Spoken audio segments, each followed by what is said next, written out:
Hello students, a warm welcome in my YouTube channel. In this video, we will discuss about glomerulonephritis. Glomerulo means glomerulus of the kidney. Nephritis, it is the inflammation.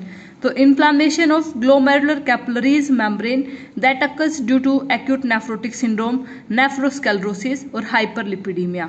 The incidence is 0.2 to 2.5 lakh per year. Etiology and the risk factor are the streptococcal infection, hereditary disease, immune disorder like SLE, diabetes, hypertension, vasculitis, that is inflammation of blood vessels, viral infection like HIV, hepatitis B, hepatitis C virus, and endocarditis, inflammation of endocardium or the walls of the heart. Now we will see what are the types of glomerulonephritis. Types based on etiology, it is of two types. One is primary, second is secondary.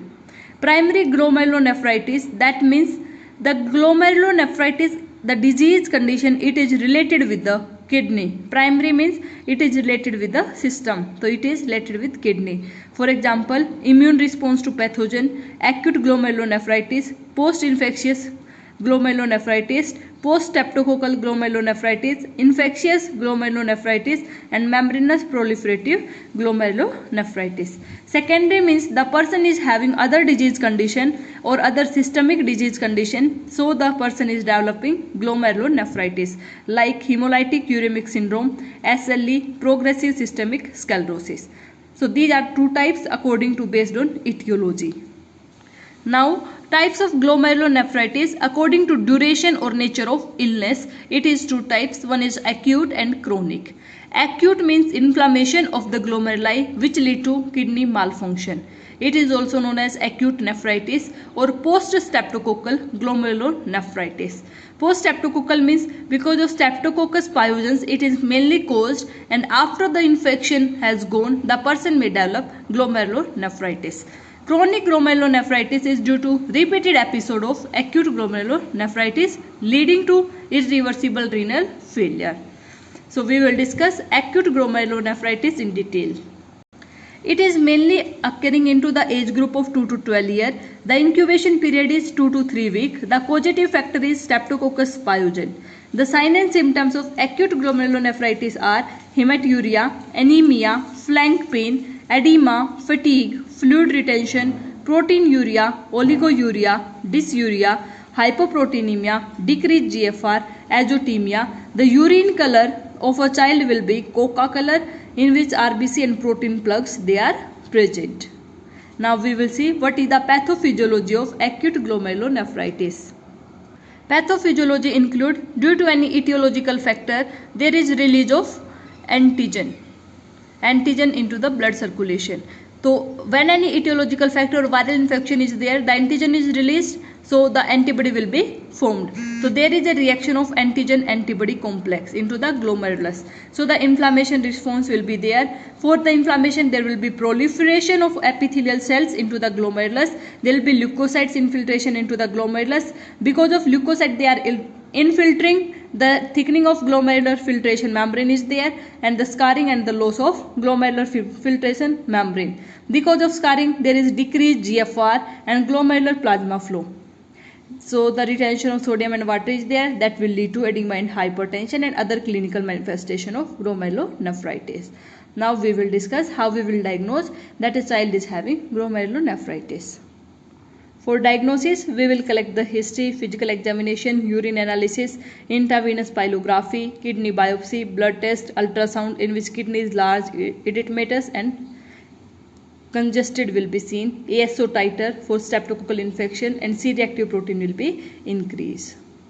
Now we will discuss the management part of acute glomerulonephritis. The treatment is based on the symptoms and the physiotherapy can be given to the child. The main management is attempting to preserve the kidney function and treatment of the complication. The pharmacological management for the streptococcal infection, penicillin and antibiotics therapy are given. Corticosteroids and immunosuppressants drugs they are given like prednisolone and cyclophosphamide they are given. Lifestyle changes include protein restricted diet when the renal insufficiency is there, calcium supplement are given, sodium and potassium restricted diet because the child may have hypertension, heart failure and edema. Antihypertensive drugs and loop diuretics, they are given for the antihypertension and to reduce edema. Fluid restricted diet because of edema. Carbohydrate increased diet. Dialysis may be needed as the child may develop chronic glomerulonephritis. And the prevention can be done by maintaining proper hygiene, prompt medical treatment if infection is suspected. For example, child is having throat infection, so the initial treatment should be given to the child so that it will not lead to complication of streptococcal infection. Prophylactic immunization for pneumonia can be given, like pneumococcal infection. Patient education for lymphatic massage can be given to reduce edema. Breathing exercise to be taught, like pursed lip and diaphragmatic breathing can be taught. Exercise like walking, swimming, bicycling and aerobic dancing, they should be taught to the patient. Now we will see what are the complications of glomerulonephritis. Complication may lead to ARF, CRF, that is acute renal failure, chronic renal failure, nephrotic syndrome, hypertension, electrolyte imbalance, pulmonary edema and congestive heart failure. And the child may need dialysis and renal transplant for the surgical management if a child is having chronic glomerulonephritis. Now we will discuss the nursing management part.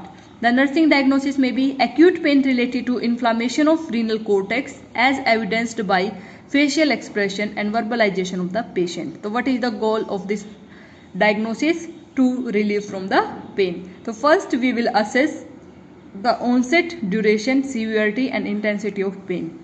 Provide comfort devices. Calm environment and calm activities should be taught. Relaxation technique like deep breathing exercise, pursed lip breathing and the diaphragmatic breathing can be taught. Diversion therapy while performing any procedure and analgesic can be given to the child. Second nursing diagnosis is excess fluid volume related to accumulation of fluid in the body as evidenced by edema and weight gain.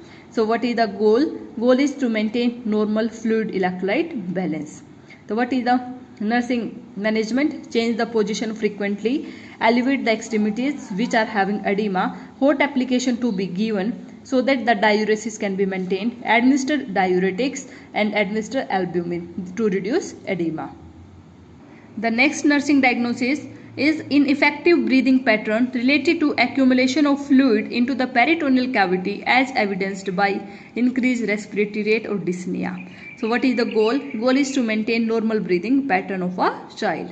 So what are the nursing management? Deep breathing exercise to be taught, semi-fowler position, rest between the activities, wear comfort clothes, do not wear tight clothes, diuretic and albumin can be given so that edema will be reduced and the cardiac failures can also be prevented.